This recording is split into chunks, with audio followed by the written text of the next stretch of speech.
Приветствую вас, жители Суперземли, на связи Кайрон. Сегодня обсудим с вами выход обновления с фиксами апскейлинга и оптимизации, победу над легионом киборгов и автоматонов, великой ценой масштабного расширения бездны на фронте иллюминатов, новый главный приказ по добыче топлива для звезды мира, а также другие наиболее интересные новости. Устраивайтесь поудобнее в своих адских капсулах, мы начинаем. Сегодня 9 июня вышел микропатч, который призван исправить недоработки с вводом апскейлеров 29 мая. После установки попробуйте вновь включить новые функции и поделиться отзывами в комментариях к этому ролику. И, конечно, не забывайте, что новые функции работают только на DirectX 12 версии. Переходя к другим новостям, голливудский актер Джейсон Момоа, ранее выбранный на главную роль в предстоящем фильме о Хеллдайверах, покинул проект. Как сообщает крупное новостное издание Deadline, причина его ухода неизвестна. Однако проект по-прежнему жив, и компания Sony сейчас ищет новую звезду. Ну что ж, как говорится, Джейсон Момоа попадает под военный трибунал. Говоря о наших успехах, на фронтах Второй Галактической мы успешно защитили магматические планеты К и Фьюри от нападения киборгов. Своими умелыми действиями мы помешали им захватить богатые ресурсами миры и не позволили эксплуатировать их на благо социалистической военной машины. Что интересно, вражеские отряды в первую очередь нападали на месторождения металлических руд, а не материалов, которые активно используются при производстве киборгов и автоматонов. Это может указывать на возможность разработки противникам новой неизвестной угрозы. Однако за сохранность ценных месторождений на магмовых планетах пришлось заплатить высокую цену. Чертовы киберстанции до последнего отвлекали внимание на себя, а просветленные под шумок натыкали экзошпилей. И все же выбор был прост: до конца оборонять фронт автоматонов или сразу же после второй атаки на Хипессу всем дружно отправиться на защиту Гидробиуса. Из-за того, что большинство хеллдайверов остановилось на первом варианте, у нас банально не осталось сил, чтобы противостоять конфискаторам иллюминатов. Экзобуря в этом районе достигла максимального класса, что привело к его поглощению зловещей бездной. Планету Сенджи-23 постигла та же участь, но, честно говоря, спасти ее даже не было шансов в сложившейся ситуации. Для этого нужно было всю неделю оборонять фронт просветленных, тем самым полностью проигнорировать главный приказ и потерять магмовые планеты, что с преданностью хеллдайверов высшему командованию в принципе маловероятно. Так что теперь загадочное фиолетовое пятно на безупречном теле нашей Федерации стало еще больше.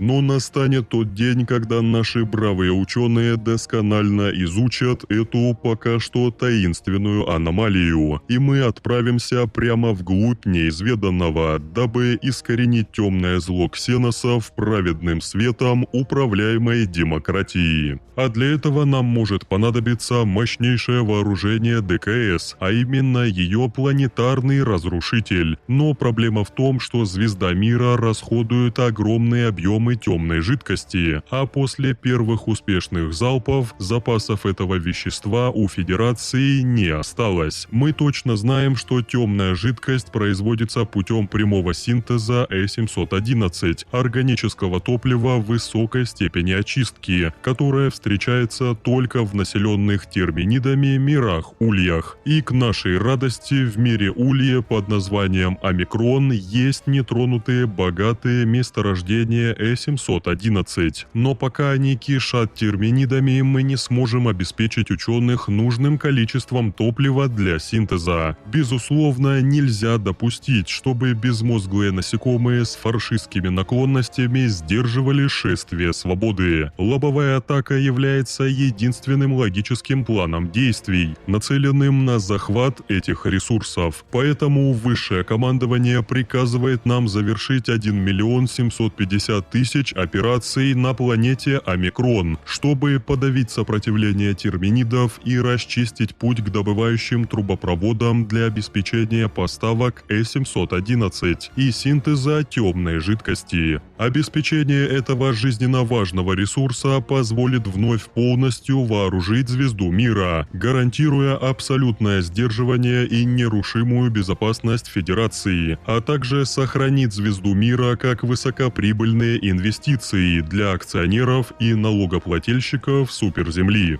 Наверняка многие из вас задумались, почему на этой неделе во вторник, как обычно, не было анонса нового варбонда. Комьюнити-менеджер Баскинатор в середине дня опровергла тизеры нового контента на сегодня. Однако официальный YouTube-канал PlayStation вновь заранее намекает на будущие новинки, хоть и косвенным образом. Если зайти в плейлист Helldivers 2, то можно увидеть целых 3 скрытых ролика в ограниченном доступе. Первый из них явно относится к новому варбонду, еще один, возможно, к новым подробностям о будущей коллабе со вселенной Warhammer, а третий может быть тизером некой масштабной операции против иллюминатов, учитывая расширение бездны и главный приказ на заправку звезды мира темной жидкостью. В общем, эроухедовцы явно что-то планируют на ближайшие дни, так что следим за новостями и ждем обещанных в июне нововведений.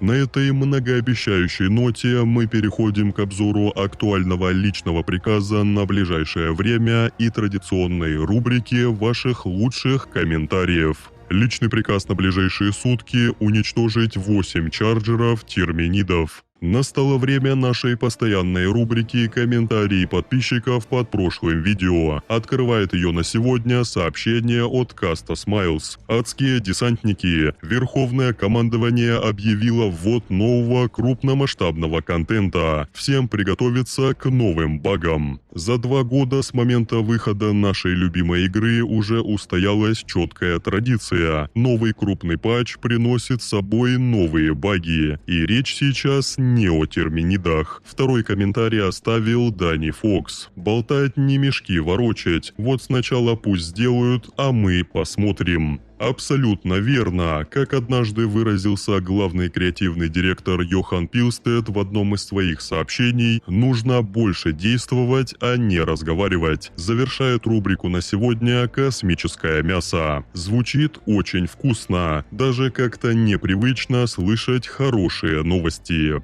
Стоит заметить, что кастомизация эсминцев на самом деле висела в воздухе еще в ноябре 2024 года. Сейчас же, к счастью, стоит рассчитывать на релиз уже до конца 2026, а обновление Галактической войны мы должны увидеть уже этим летом. Дорогие друзья, благодарю вас за поддержку этого видео. Не забывайте ставить свой эдско-десантный лайк и подписываться на канал и наш телеграм. На связи был Кайрон, до встречи в новых видео. Черт возьми, дайверы.